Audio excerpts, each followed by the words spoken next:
Hello everybody and welcome back to my channel. This is Megan with 5280 Plans. Um, I do have my little one with me today, so we might have a few interruptions, but I'll do my best to edit those out. Today I just wanted to real quickly do a video on the TN planner cover that I made last night. Now TN stands for Traveler's Notebook, and I got this idea from Meka Allen. She's at Yes Please Planning on Instagram, and she also did a YouTube video on how she put her cover together. And so I did things a little bit differently, and I just wanted to go over what I did differently and what I would do differently the next time I make one of these. But I will link her video and put all her information in the notes on this video down below. So let's jump right into it. This is what the finished cover looked like for me, and I will get into that. Let's go through the materials real quick. So the primary material is this ribbon from Hobby Lobby. A ribbon is over in the fabric section. If you go look at the ribbon aisle, and they've got the baskets in the different rows. Down on the very, very bottom row, you'll find this. They have a whole, like, not a huge selection, but a nice selection of colors. You're looking for the faux leather one because this is going to be a polyester product with a cloth kind of feel to the backing, whereas the other product they have is it's like a glitter and it's on a canvas, so it's a little bit different setup. But so this is what it looks like. It's 8 inches wide by 24 inches long. If you're going to use a sewing machine with this, I would recommend cutting off a piece and playing with it because it has a little bit of stretch in one direction. Like this direction doesn't stretch at all. This direction you can see it stretches a little bit. Like I said, the backing is this kind of soft polyester felt, and you can see the stitching in there, and it's just, I don't know, it's a really nice product. I played around with it last night, obviously, when I was making my TN, and really enjoyed it, and I'm really happy I grabbed a couple extra tubes. It is very floppy, and this was one of the things that Meka noted in her video too, is that it is a very floppy material, and so she did, and I did as well, we doubled it up. So she doubled hers up with glue inside, and I doubled mine up with interfacing inside. So interfacing, let's talk about interfacing. Interfacing, if you're not familiar with this, is kind of like, it's what goes in your bag to keep it stiff. It's what goes in your shirt collars and your cuffs to keep them stiff and in shape. Quilters use it sometimes in really intricate piecework. Like if you have a whole bunch of little beady squares, you sew them, or you don't sew them, you iron them down onto the interfacing first, and then you can crimp and sew the interfacing, and not have to crimp and sew 100 little pieces. And they also use it in we also use it in t-shirt quilts. You want to back your t-shirts or any type of knit fabric with an interfacing or a stabilizer so that they won't stretch while you're sewing them, because that can mean that you're going to get like it's going to pull and warp and stuff really badly. But so that's interfacing. This particular interfacing, it's got, there you can see there's the adhesive side. It's a little shiny, and there's the non-adhesive side. It's a matte. And so what you do is you take it and you put it down, and for this particular fabric, because it's not cotton, it can't tolerate a high heat. So you take your iron, dry heat, no steam, and you put this on there and you press it. And I did a press for 4 seconds, and then pick it up and then move it, and then pick it up and then move it, and then just kind of get it to adhere down there, because it just takes a little bit of heat to activate that glue. The nice thing about these is they're usually, even after they've been adhered, you can still kind of, if you're careful and you don't mind the stretch, you can pick it off there. But it's very important, you don't want to use any water, because that will dissolve the glue and not activate it. And you also want to be very careful when you're using synthetic material like this polyester, because if it's too hot, if you leave it on there too long, it will burn it, or it will melt it, especially like something like this. And you never want to put an iron on this side because that will straight up melt this beautiful kind of pebbled texture that is printed into this. So so that's a little bit on interfacing. You can buy interfacing at Michael's, you can buy it at Joann's, you can buy it at Hobby Lobby, you can buy it at most fabric shops. And this is what my roll looks like. There's a number of yards here. And they have a whole bunch of different types of interfacing. So you can get the really, really thick stuff. It's called Peltex, or you can get the really, really thin stuff that you use like in undergarments and stuff like that. But Pellon makes a whole bunch of different ones. This, I think this is like a 901, possibly an 808. I don't know. It's got the initials SF for self fusion or single fusion, because it's only got a single side fusion on it. So that's what you're looking for. That's what I use as interfacing inside of mine to kind of stiffen it up a little bit. Here are the elastic bands I found. I got these, I believe, at Michael's. They have 3 or 4 different color packs. And you can see there's the dark charcoal that I used in mine down in there. If I was going to buy these again, I would not buy the 3.6. Or wait, these are, yeah. I wouldn't buy the itty bitty ones. 4 yards, 3.6 meters. These are the teeny tiny ones though. You want a bigger cord. Like this is tiny, tiny, tiny. This is maybe, I don't know, 2.5, maybe 3 millimeters. It's a tiny, tiny diameter on that. When I make another one, what I'll probably end up doing is braiding these to get a bigger cord. Like this is, for this one, I'm trying it out. I'm giving it a go. It worked just fine. But I would definitely recommend getting a bigger diameter on these. But I found these, like I said, at Michael's. I think they were in the kids section. It's Creatology. It's not. But you can find it in the jewelry making section as well over in Joann's. So that's those. Let's see. The other, okay, so Meka used Allen's, I think she used the tacky glue. I used Fabric Fusion. This did not seem to care for my interfacing too much. I'd put, like when I made this, I put interfacing on both the lining side and the exterior side. And that goes, like I said, that goes on the back of your fabric. You don't want to put it on the front because then you're gonna have, it's gonna look like that and you're never gonna be able to get that off there all the way. You put it back here. So I'd put interfacing on the inside of my fabric, on both the inside and the outside. And then when I went to glue it, and maybe I just didn't let it sit up or whatever, but the interfacing on this side and the interfacing on this side with the glue right here between them, it didn't catch very well. And like I ended up having to get a whole bunch of little clamps and clamp these pieces together while I was sewing them. And even then you can see I have, you know, I have buckles on one side. I've got buckles, like I had it buckled in the back here. My pages don't sit flat. They're all a little wonky. It'll take some, you know, some use to get this to look a little less like what it is and a little more like possibly like real leather. So so I found that this particular, the Fabric Fusion, did not work extremely well. I do have the other kind that Meka used upstairs in my studio, and I'd actually pulled it off the shelf, and then I was like, no, I'll use what, you know, I'll use this because it's for fabric, and this is fabric, or fabric-ish.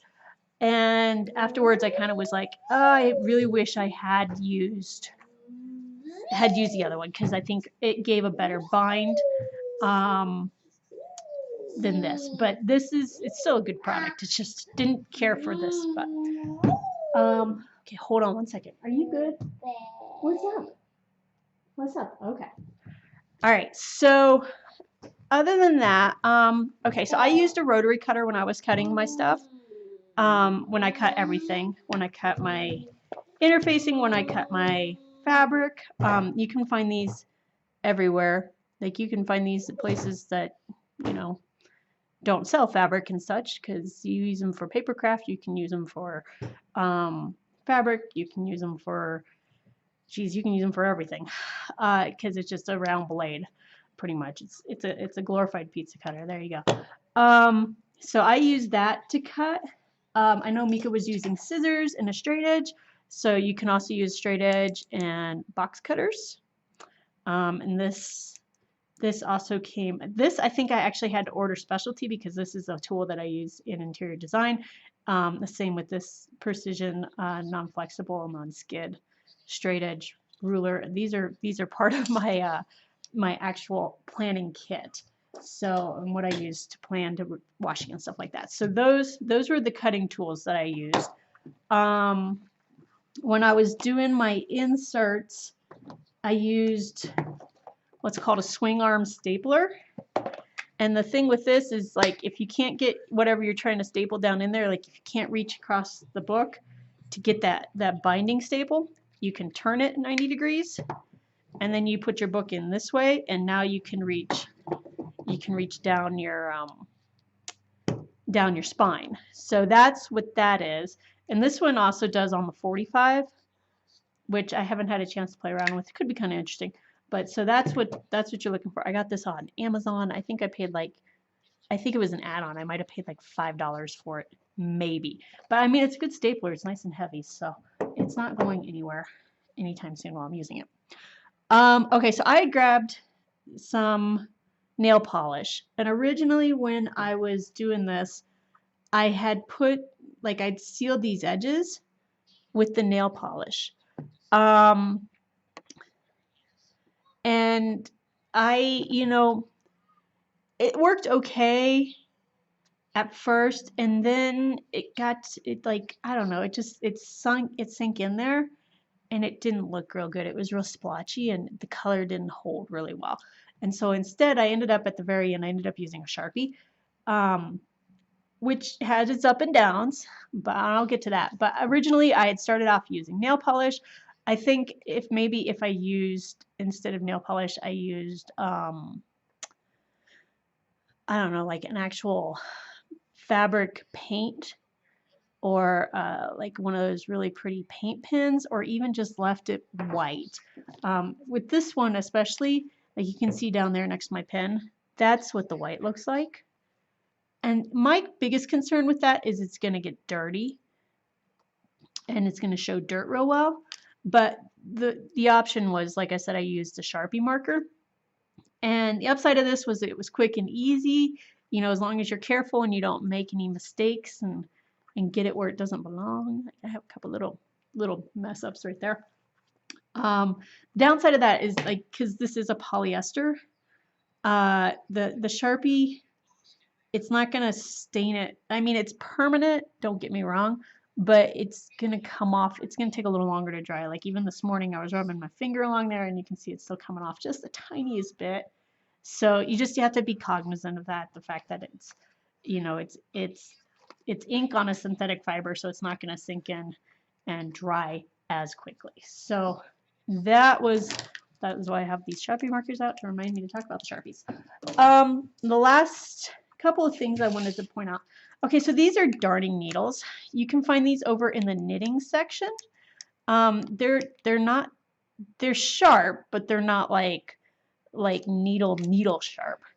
But Meka had been using, I think she used the same thing actually. I think she used a big darning needle when she was threading her elastics. And so I did the same thing. I just threaded them through there. And you can see the holes here in the back. Now I didn't have anything to make these holes, so I went outside and found the biggest nails I could find, and took a hammer, and from, you know, the outside going in, because I didn't want the fabric to be punctured outwards. I wanted it to be punctured inwards, and even then it didn't really puncture. It didn't really push up inwards or outwards. They're nice holes, considering I used a hammer and a nail. So so that was what I did. I just pounded it in there and then pulled it out, and then used the nail to kind of loosen the hole a little bit, and then moved on to the next one, and then used the darning needles to thread them through. So I wanted to show you guys those, and like I said, these are over in the knitting section. So again, Michael's, Joann's, seen these at Walmart. I think Clover, Drizzt, all of those companies make them, and you're looking for yarn needles or darning needles, and that's from darning socks back in the day when we actually fixed the socks we had instead of just buying a new set. So those are the darning needles. And then the last thing I wanted to show you that I found, these little tassels. I found these at Target. And I just put them on here. Like last night when I was doing this, I thought they were both black. Turns out one's blue. Can you see that? Can you see that? Yeah. Okay, so that one's blue and that one's black. You can see the tiny bit of difference in color. They were both up here on this one string, and I was like, oh, look, there's two black ones. I'll just use the two black ones. And now when I look at it, I'm like, duh, those are definitely black and blue. So the difference good lighting makes. Always make sure you're looking at your supplies under good lighting, because my lighting last night was good enough to sew by, but not good enough to obviously differentiate black and navy blue. But again, so these little embellishments, they came from Target. They were over in kind of like the notebook and office supply aisle. You know how they have that aisle kind of over there that does the crafts and stuff like that? And I saw them and I walked by them thinking, oh, I'll never use those. And then I walked back and I was like, no, I will. And the other thing they had, if you're not, interested in the little thread tassels, they had little leather ones that had like the little crimp on them. Obviously they had less tasseliness to them. And they were a little bit bigger and there was fewer in the pack. But they did have those as well. So, and I opted away from those towards these because the colors are so vibrant, and this type of tassel doesn't bother me at all. I think they're really, really adorable. So some of the supplies that I don't have that I'm not showing you, or I do have but I'm not showing you, is a cutting mat. I think you've seen some of my videos. I've had the cutting mat in the background. My sewing machine, and I use a Janome, and it's a really nice machine, but you could use any type of sewing machine. The thread I used is an Aurifil thread, so it is 100% cotton. It's a quilter's thread. You can't find it in big box stores. You have to go to specialty stores like your local quilt shop, or you can find it online. So Hawthorne Threads online, or excuse me, hawthornethreads.com is online, or you could go to like Fat Quarter Shop or fabric.com. They all sell Aurifil, and that's Aurifil, and it's a really nice thread and different weights. So I'd read up on it to understand what the different weights are. But so that was the thread that I used. You could use Gutermann, which is kind of the Aurifil equivalent that you can find at Joann's. You could use, a Coats thread, because that's, it's just, you got to kind of look at them. Like I said, make sure you know what your thread weights are, your tension is correct and stuff. But that is the thread I used. It was white, and it does go, like I stitched all the way around here. And yeah, so let me go ahead and jump into this, into how I made this. So the first thing I did was I took my faux leather and I cut the pieces to fit my little, these are personal sized inserts that I printed off, that I printed off, and I used the stapler and some paper from that notepad that I found at Michael's to make these inserts. And like, I've done them where the staples are back here, and that's just because I know I'm not going to be encountering them back there. And plus then at the end of the month, when I want to take these inserts out because they're all filled up and used, I can pull these staples, remove these inserts, put in new ones, and then use this paper again. So I'm doing my best to make sure that I get the full life out of my my paper products, so that nothing is like one and done. It doesn't go to waste. So I made the 4 of them. This is my kind of my financial one and my day-to-day. This will be my week spreads. So, and these are Planner Sophisticate Jesenia Printables. And then I have my my fitness planner, And then these came from printablepineapple.com. And then back here I have my printablepineapple.etsy. Sorry, it's not .com, .etsy. I have my dot grid, my little creativity notebook. So those were the 4 inserts that I made. I used them to try to figure out like how big a piece I wanted. So I ended up cutting this, like I left it the 8 inches wide and I cut them 10.5 long. And then I had enough left over for a spine. So I cut this piece. This is a 1 3/4, again by the 8 inches wide. And all 3 of these pieces, the inside, the outside, and the spine, I backed with the interfacing. So that was the first thing I did. Next, I took my 3 pieces and I found the center of them both. So I found the center of this piece, again on the back side, not on the finished side. Found the center of this piece, found the center of the cover and the center of the lining.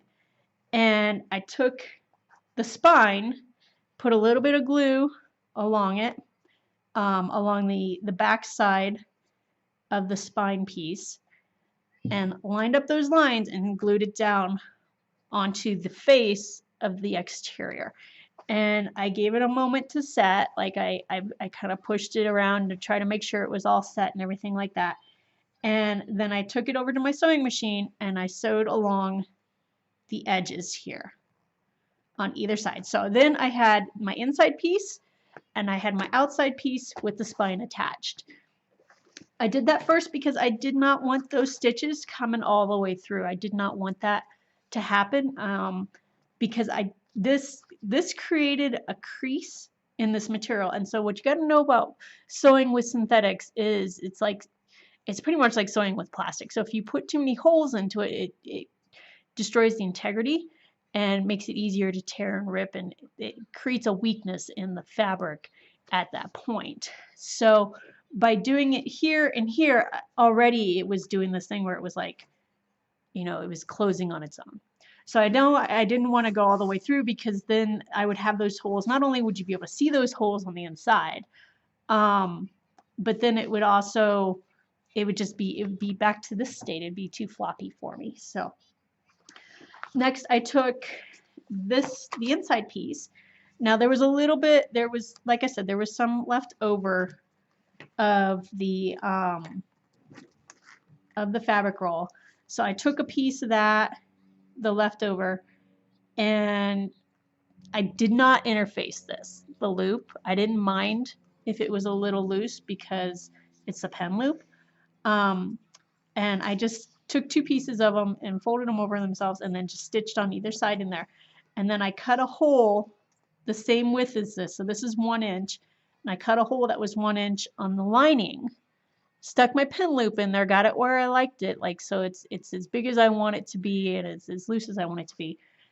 Stitched it down 1/8 of an inch from the edge of the hole, and then stitched it down 1/4 of an inch from the edge of the hole.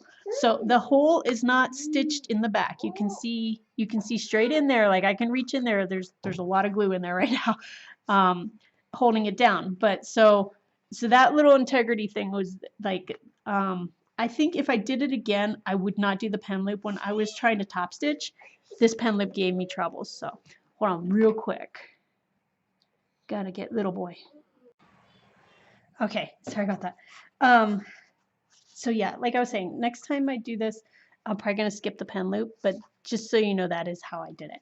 And because you can see right there, like when I was doing my top stitching, it really made it hard to stitch this edge right through there, because the bulk was so big. It was so huge. I couldn't really get it through my machine very easily. And every time you have to cut this material, you're putting another hole in it, and it's just one more thing that could go wrong. So, but that is how I did my pen loop. And I tried to do it so that it sits flat in there. So it kind of sticks out a little on the side when it's open, but it sits flat in there when it's closed up. Anyway, so I did that modification to the inside. I was originally going to put in a pocket, like in the front. I was going to put a pocket in here, And then again, because of the bulk, and I knew I was going to put it in through my sewing machine, I ended up not doing that because I didn't, yeah, I didn't want to have to try to force it through. And yeah, and I'm glad I didn't, because I actually kind of really like that this is, you know, I kind of like that this is blank. It gives me a chance to, I've never really made like vellum dividers or dashboards or anything like that, so it kind of gives me a chance to push my creativity in the paper side of it and not rely so much on the actual planner piece to get me through. And I can always, you know, I think I can always just sort of make an insert and stick it through there and have it come around, and I don't know, we'll play with it. I'll see. We'll see what I feel like doing.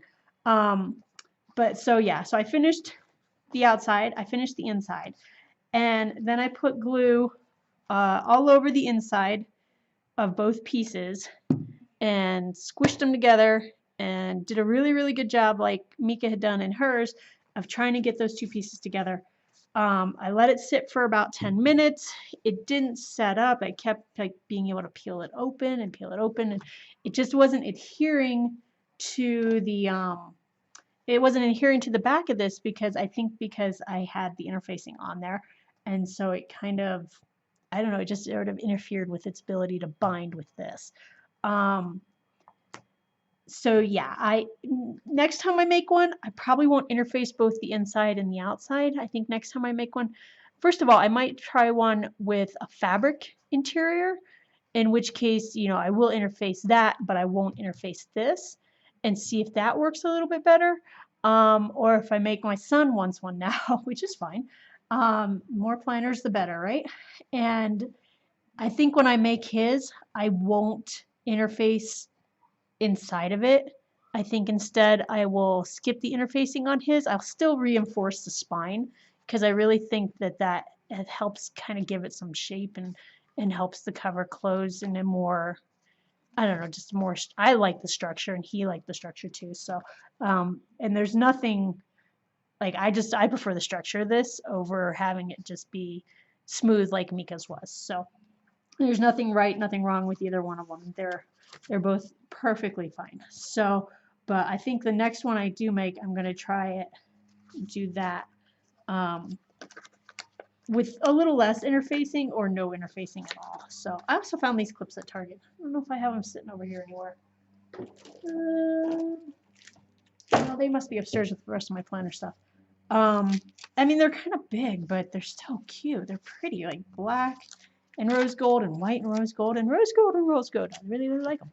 So they're in my planner right now. But so I stuck those two together. Like I said, the glue wasn't setting up. It wasn't holding. And so instead of, I don't know, instead of doing the smart thing probably, which was to let it sit overnight and then finish it this morning, I instead rushed it. And so I ended up taking a whole bunch of these clips and going around and clipping it together like you would a piece of, you know, like if you were going to do a piece of woodworking or something, to kind of hold it together. And then I went ahead and took it over to my sewing machine and began sewing. I'm just pulling these out real quick so that you can see how I did the elastics in the middle. So yeah, while I was sewing them, and like I said, I only sewed around the edges. I didn't sew anything else. I just sewed around my edges. These pieces, they kept shifting, they kept stretching. I had the worst time of it. And like by the time I was done with it, I had like this whole laundry list of things I would do differently and materials I would or would not use. Because I was just like, I was over it by the time I was done. My husband was like, you didn't seem to have fun doing that. And I was like, it could have been better. I will not lie. But you can see like right here, it's all puckered because it was shifting while I was sewing. So, and then after I got done sewing, oh, I have a loose thread. That's no bueno. I'll have to go fix that. After I got done sewing, there was parts of the edge that, you know, because it had shifted, even with the clamps and everything I was doing to try to keep it, that it was no longer even. So I took it back to my cutting mat and used my straight edge and trimmed these sides. You can see that they're a little wonky in places, like down here on this corner. they're a little wonky. Again, right here, I've got a pucker. So that was what I was doing like when I was sewing. You can see this edge, like it's a little bit thicker. It even peeks out a little bit more. Anywhere you see more black, there would have been, last night there was more white. So I tried to clean it up as best I could. And so then I did let it sit because I had to sit and contemplate how I was going to put these holes in here. Meka uses a like a grommet punch to make her holes, and she did 3 holes, 1, 2, 3, 1, 2, 3. I only did 2 because I don't need to put. Well, first of all, I was just trying it out, and second of all, I didn't feel like I needed that many elastics in here because there's actually a lot you can do with just 1 or 2. And to have 4, I was like, okay. So when I figured out that I was going to go outside and use a hammer and a nail to put these holes in this, I took it and I laid it down like this, and I figured out where I wanted those holes by using one of my inserts. And the nice thing about using your inserts to design your cover is it doesn't matter what size your inserts are, as long as they're less than the 8-inch tall by and 24 inches long. Even though, I mean, you could probably piece that inside there if you needed something to be a little bit longer. But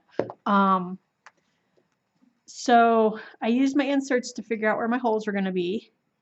And then I used a ruler to figure out where the center is. Oops. Okay, hold on real quick. Just a moment. All right. So yeah, I used the inserts to figure out where the holes at the ends would be. I used a ruler to find that center hole, and I just marked them. And then I took them outside and put a piece of wood underneath there, and took a hammer and the biggest nail I could find. Now, a nail has straight sides. A screw has the tread down the side. So you want a nail, not a screw, because if you try to hit that with a screw, first of all, if you hit a screw with a nail like you would a nail with a hammer, it's going to destroy the screw and probably hurt you in the process. And second of all, you don't want to use a screw because it's like using a serrated knife on Jello. It's just going to tear it all up. You want a straight edge. And like I said, I used one. It was about, I don't know, 1/4 inch in diameter. It was a pretty big. It was a huge deck nail. So hopefully you can find something along those lines if you don't have something that's made specifically for making holes. But yeah, so I just pounded it in there, pulled it out, used it to kind of widen it a little bit, pounded it in there, pulled it out, used it to kind of widen. Repeat, 5 times to get 5 holes, 2 on top, 2 on the bottom, and 1 in the center. So when I came back in, I threaded this first. And what I did is I took one of my darning needles here and some of my elastic, and I threaded it in there on that hole, came down to the bottom, went around, came back up, went around, went back down, and came back up. And then I had my 2 ends, and then I knotted it here because I wanted the tassels on the back. Like I wanted those hanging out of there like that. Hold on. What you doing? Oh, you went out? Okay, hold on. Just a moment. Sorry, again, my little boy is really, really busy today. Do not get up on this. Nope. Okay. So I wanted my tassels out there because I knew I was going to put the tassels on the end. So if you did not want this out here, you would start your band like Meka does inside, go out, go around, come back in, back and forth, and you can get that knot on the inside. This one, same thing. I cut my piece. Well, I didn't cut it entirely. I cut a piece that I thought would work. Figured out how tight I wanted that to be. And then same diff, tied a knot and put that down there. Now with these elastics, and I would recommend you do this with your elastics, and also if you use ribbon or anything like that, what you want to do is you want to get a lighter or something. And when you're done fiddling with these and you're happy with how they look, cut that, leave yourself about 1/4 of an inch, right? Down on there. And then take that lighter and don't put it on there, obviously. You don't put the flame on there. But you get it close enough and you'll see it, it'll melt. And what it does is it seals that, because again, these are plastic. They're not cotton. These are synthetic materials in here. And by melting those edges, you seal them essentially. And when it's the same thing when you finish the edge on a ribbon, like if you're gonna make paper clips and you're going to use the little ribbons and you cut them on the bias, that's good because when you cut it on the bias, it's less likely to unravel. But then if you take a lighter and you just kind of finish that edge, just a tiny bit, like I said, you don't even really, you just got to get the flame close enough and you'll see it melt and you're done.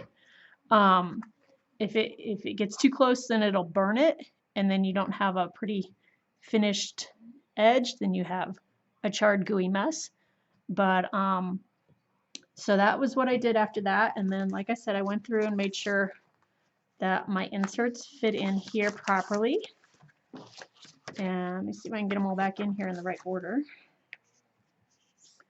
And there's lots of videos online to show you how to not only put inserts into a TN, but how to make the most of your elastics. Like if you only have 1 or 2 elastics, which some TN covers only have 1 or 2 elastics, how you make the most of those, how you use rubber bands to put other things in there. And the same thing, like when I get around to doing my dashboards and my vellum dividers and stuff like that, you know, I'll probably search YouTube videos to see what I come up with. But so that was it. That was how I took Meka's idea and turned it into my planner covers. So I want to say to her, thank you for putting that out there. It was, you know, this is a great find and she did a great video. And for all of you that have been watching this video and stayed with me the whole time, thank you very much. I really appreciate any comments or suggestions that you want to leave on the video. And yeah, so I'll see you guys next time. Thanks for stopping in. Bye.